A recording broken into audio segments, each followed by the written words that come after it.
Hello, hello, hello. We're here once again to talk about the Star Wars Tales comic series, the somewhat controversial comic series within the Star Wars expanded universe that was a collection of short comics per every single issue of every single edition of Star Wars Tales, but some of these short comics were non-canon, and Star Wars Tales had a reputation for not being very good stories as well.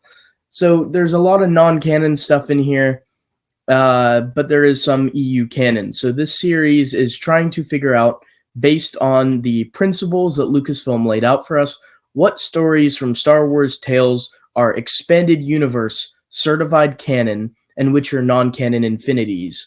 If you're just seeing this video and you haven't seen issues 1 and 2, I'd encourage you to go back and watch issues number 1 and 2, where I broke down both issue 1 and issue 2 and talked about which stories from those are EU canon and which stories are in Infinities.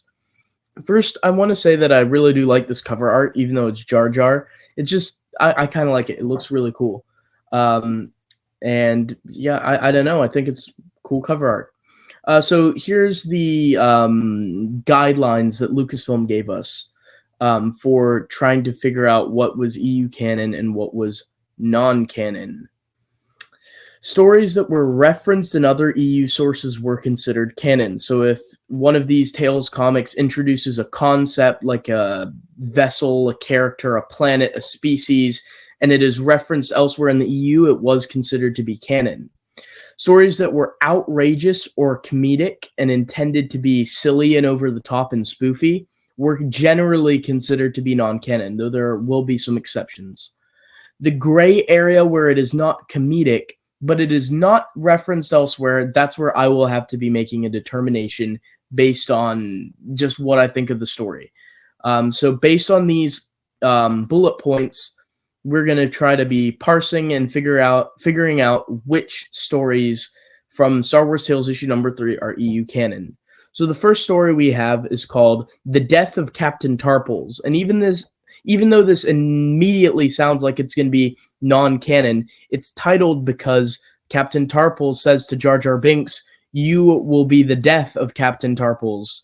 He's kind of frustrated by Captain Tarpals, or Captain Tarpals is kind of frustrated by Jar Jar Binks. So it's not that Captain Tarpals dies in this story, because that would be canon breaking, but it's more of a "you're the bane of my existence" type of thing, except not from Darth Bane's father to Darth Bane, but from Captain Tarpals to Jar Jar Binks. And he says, "Oh, Jar Jar, you be the death of Captain Tarpals," you know?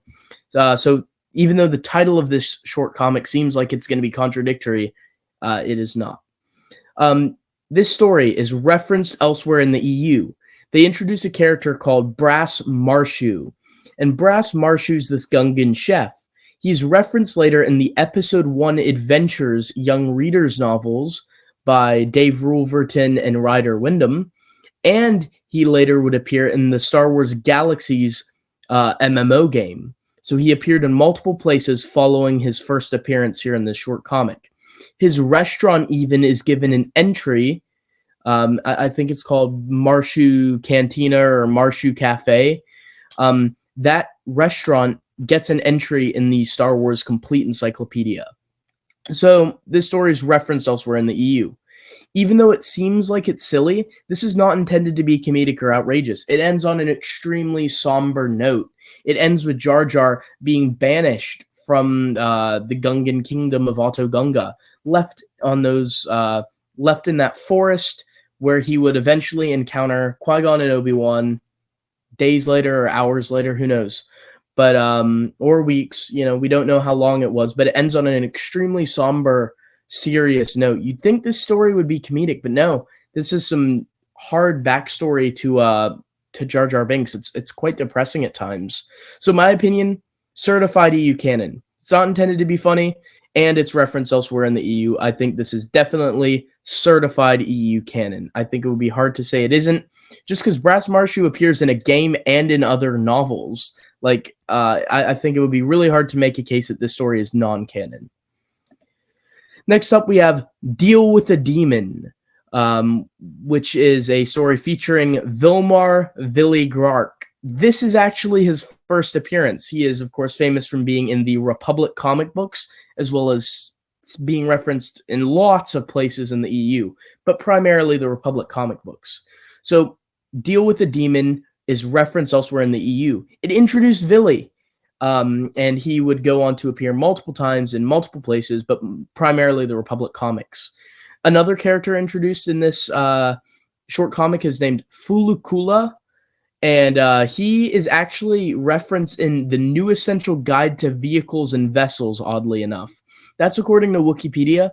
I've not checked that. It sounds weird to me, but there you go. He's in the New Essential Guide to Vehicles and Vessels. And he also does have an entry in the Complete Encyclopedia, and I have checked and verified that.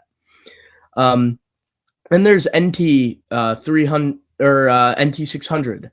NT 600 is Vilmer Villigrark's droid, his little sidekick, his companion throughout the Republic comics.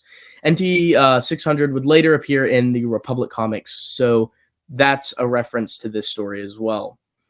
Then there's the character of Naradan Doolin, who is in this story, and she gets an entry in the Complete Star Wars Encyclopedia.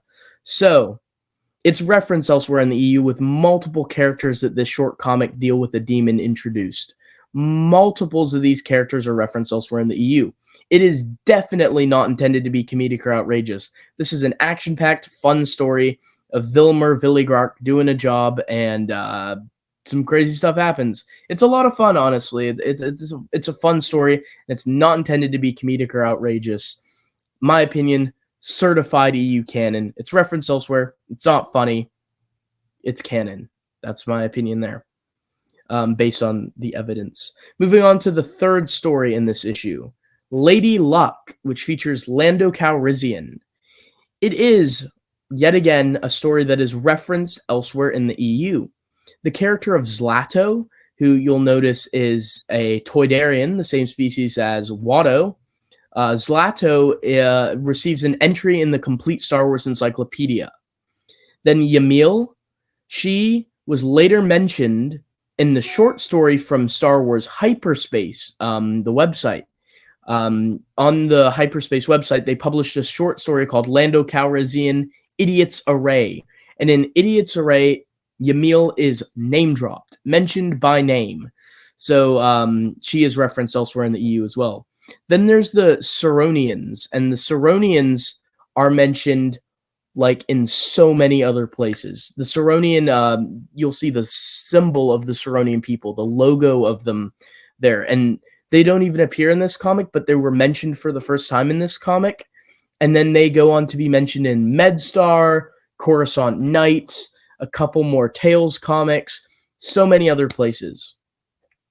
Now, not only is it referenced elsewhere in the EU, but this short comic references the EU, meaning it takes characters already introduced in other EU stories and EU properties and uses them in this short comic, which is a very, very good, like, extra bonus canonicity for the short comic. The character of Barpotamus Drebel, who originally appeared in the Star Wars Marvel comics, the original 1970-1980s series, he is appearing in this, which is really cool that they just slid him into this short comic. That I love that about this short comic. And the character Ecclesias Fig is mentioned in the short comic, and he was first mentioned in Galaxy Guide to Yavin and Bespin, which was a West End Games source book. Ecclesias Fig was referenced there the first time, and he's like some ancient owner of Cloud City, and he was mentioned in that Galaxy Guide to Yavin and Bespin before being mentioned yet again in this short comic.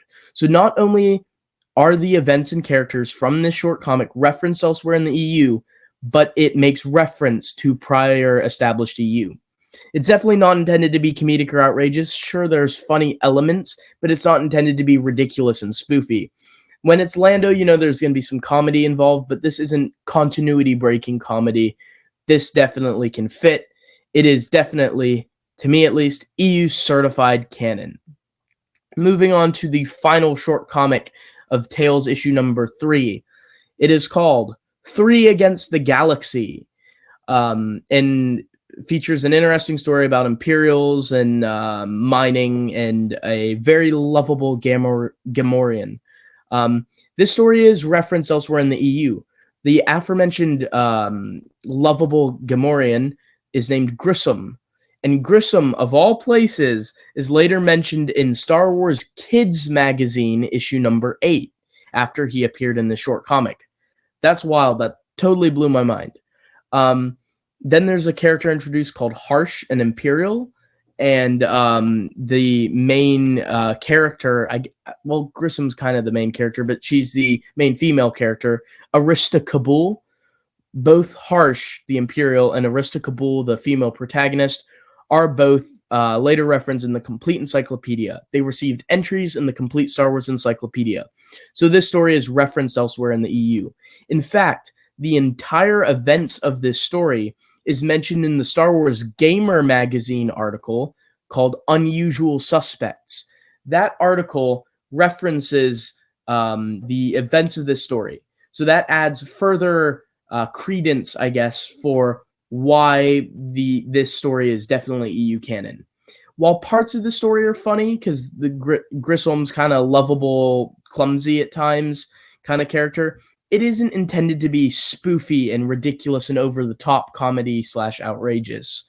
So my opinion, yet again, certified EU canon. So to recap, this story, all 4 stories featured are, in my opinion, based on all the evidence, expanded universe canon. We went 4 for 4 on issue number 3. Definitely expanded universe canon. As I'm doing this series, it's blowing my mind finding out and researching and realizing how much the Tales comics are referenced in other EU lore. Because the Tales comics to me have always felt inconsequential and really out there, but there is a lot of concepts and characters introduced that will be placed and appearing elsewhere in the EU. It's really, really cool. So I'm really enjoying doing this series. Hope you guys are enjoying it with me. Join me next time for Tales issue number 4. And I will see you then.